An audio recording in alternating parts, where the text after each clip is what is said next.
વડોદરામાં જાતીય સતામણી કરનાર એમએસયુમાં વિધર્મી પ્રોફેસરની ધરપકડ।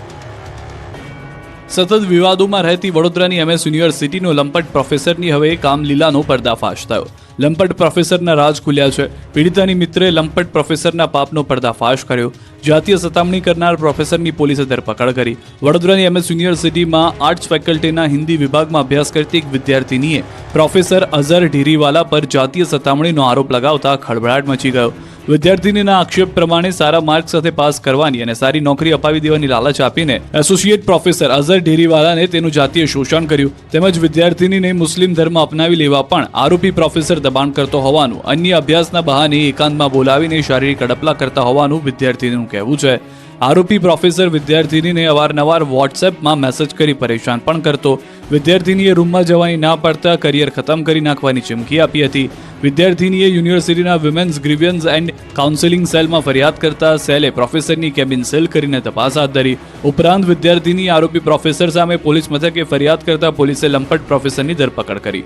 પોલીસે પકડ્યા બાદ હવસ્કર પ્રોફેસરે પોતાના પરના આક્ષેપો ફગાવ્યા અને પોતે નિર્દોષ હોવાનો રાગ આલાપ્યો।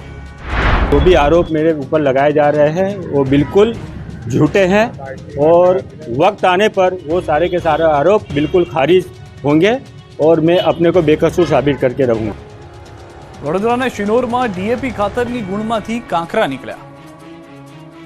વડોદરા જિલ્લાના શિનોરમાં સીગવા ચોકડી પાસે આવેલી તપન ફર્ટિલાઇઝરમાંથી ખેડૂતે પોતાના પાકમાં નાખવા માટે ખરીદ કરેલી ડીએપી ખાતરની ગુણમાંથી કાંકરા નીકળતા ચકચાર મચી ગઈ છે, જેને લઈને ખેડૂતોમાં ભારે રોષ ફેલાઈ ગયો। તપન ફર્ટિલાઇઝરમાંથી એક ખેડૂતે ડીએપી ખાતરની ગુણી લીધી।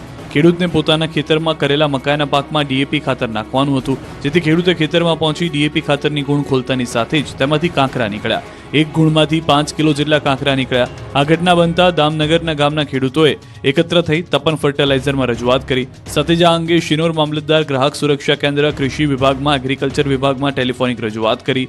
યોગ્ય પગલાં લેવાશે તેવી આશા ખેડૂતો દ્વારા વ્યક્ત કરાવવામાં આવી છે। ખેડૂતો તો કહી રહ્યા છે કે મકાઈમાં નાખવા માટે ખાતર લઈ ગયા અને બોરી ખોલી તો કાંકરા નીકળ્યા, તો બીજી તરફ દુકાનદાર કહી રહ્યા છે કે આ બોરીઓ કંપનીમાંથી આવે છે। કાંકરા ક્યાંથી આવ્યા તેનો મારી પાસે કોઈ જવાબ નથી। હવે સવાલ એ થઈ રહ્યો છે કે કેટલાક વિસ્તારમાં ખાતર માટે પડાપડી થતી હોય છે, તો અહીં ખાતરમાં કાંકરા નીકળે છે। ખેડૂતો સાથે અન્યાય કેમ થઈ રહ્યો છે? કચ્છના નલિયામાં સૂર્ય